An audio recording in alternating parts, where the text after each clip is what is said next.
Welcome back. How about a short video? So, yeah, I'm gonna talk about that. I'll get back on that this week. So I have the 52 inside, and my garage is a mess because all I've been doing is working and throwing, and still got my expensive piece of lumber.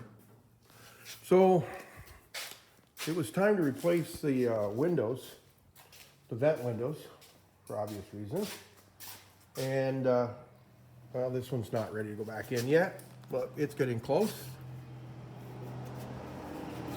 So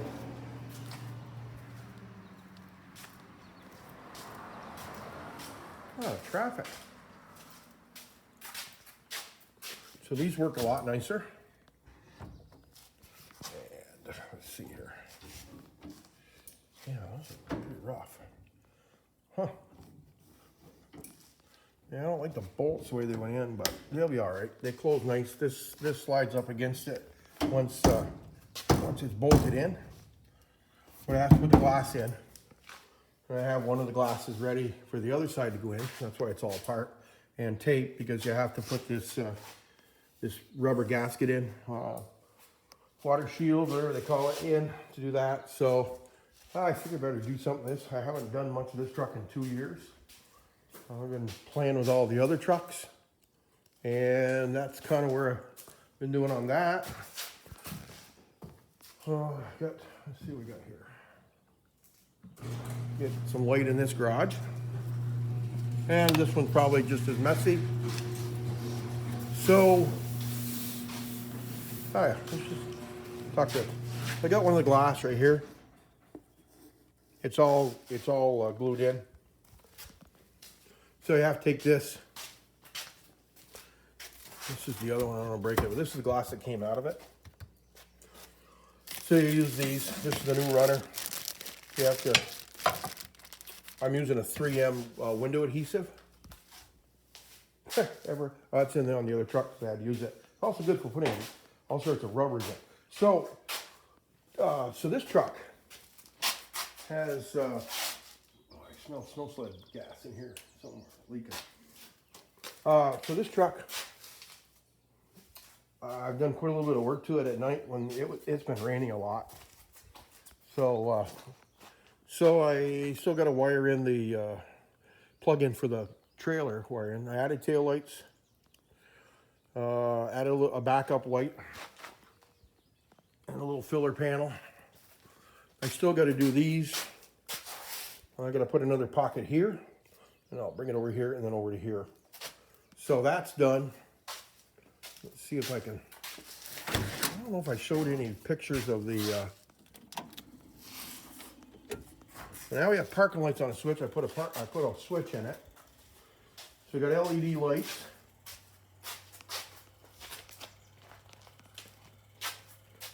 And the light for the license plate. It is licensed. I finally put the plates on it. So yeah. So this had just one switch, and it turned the headlights on with the parking lights. I separated it out. There we go. Let me shut that key off where it floods it, because that's the other thing I got to change. Electric fuel pump is on. So I didn't like the, here, let's get to the seat. That seat, I'm not sure what it came out of. It is a Ford pickup. Maybe, I'm not sure. Van, I wasn't sure. It sat too high. So had this seat that I believe came out of one of my trucks, and then Rodney had it, and then I got it back the other day. So I came home and I took the brackets off, the adjusters, the sliders, and I mounted them right to the floor, and they matched up the hole. So they were a Ford slider, but I'm not sure for what year. They may have been out of this truck originally the first time I sold it. Yeah. So, make a long story short, I wasn't happy with wasn't happy with the accelerator pedal. So I'm going to fix that. You can see a little bit up where I heated it, and I bent it down a little bit so it's more user friendly. I also have cut off that brake right there. And now I clamped it back, and it it's really good from the accelerator to the brake without having to reach back with your foot and go over to it. So now I'll unbolt the brake arm and I'll take it out. I'm going to cut it. Let's see. Get a light in here where you can see. There we go. So I'll cut it. I'm going to mark it right here on the other side. I'd already cut some out of it, and then I decided I needed more, so I will cut it right along that line that I drew on the other side, and then I'll bevel it and weld it in. And then I'll reinstall it, and then the clutch pedal and the brake pedal will be very close where they should be, and I'll put the accelerator pedal pad back on it. It's here somewhere. I'm not sure. I got parts, and I got... but yeah, the little truck goes down the road. Actually, 5th gear, 351 Windsor.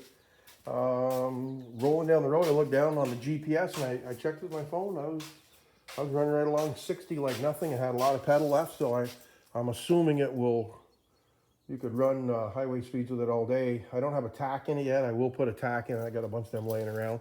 Just want to see. It didn't seem like it was revving very high to go down the road in 5th gear. It seemed like I don't know, maybe 1,800, 2,000 RPMs or less. It didn't seem very much. It was very quiet, the motor. So, yeah, we'll have to put some tires on it at some point. I will look for a good, I think I have one door. I'm going to look for another door and a couple front fenders. And I'll get all that stuff, try to collect that over the winter. Once I clean my garages, man, I can make a mess fast. I did find the wiring harness. I'll probably use in my brother's build. I had bought it for headlights. I bought it somewhere. I'm not sure where, but yeah. I tried this video before and I had people stop in, so I had to stop. So this is the second attempt. Maybe we can get through it. Okay, so that's what I've been doing. Here we are at 7 minutes. So hopefully get this little truck, some of the windows in it tonight and tomorrow night. And I've been doing a little bit of research on it, what I want to do. I'm not sure if I want to put a T5 in it and the adapter plate from Speedway, or do I want to do the C4 automatic, C6 automatic. C4 would be plenty for this little truck. And I definitely want to do a rack and pinion on the front. Maybe a whole front steering clip like a Mustang 2, or just the conversion to the rack and pinion, and then of course maybe put a tilt wheel in it or something. The motor runs really good. That's what I've been doing. Just a little update on that stuff. Not much anything else. So thanks for subscribing. Hang around. We'll do some more windows. Had to pull this off. I got all the grease. Yeah, I'm jumping around tonight, man. I'm terrible. So yeah, but thanks for subscribing. And I'll talk more about this video, about the truck, when I get the windows in. Some of you guys have probably never seen this little truck. I'm kind of in the background a lot, but this is, I've owned this truck forever. It is a bone stock original, 52 Ford F-1. What did I do? It was a rust bucket. I replaced all the metal in it that I found with rust about a gazillion years ago. And basically some Krager SS's on it and some new chrome bumpers, and I made some dual exhaust for it, but everything else is original. Converted 12 volt. It's got that nice grill in it. And F for Ford. Story behind that license plate. I have had that since I started driving that plate, that F number plate 337. I have had that plate since I was 16 years old, and it's gone through, you know, they change our plates every once in a while, and I've had that plate for a long time. It's been on a lot of Mustangs, a couple of Firebirds, Trans Ams, that kind of stuff, but that plate number has been with me, and I fought to keep it a couple times because people wanted it, but it's mine. I'm not giving it up. And so, yeah, geez, 9 minutes. See you soon.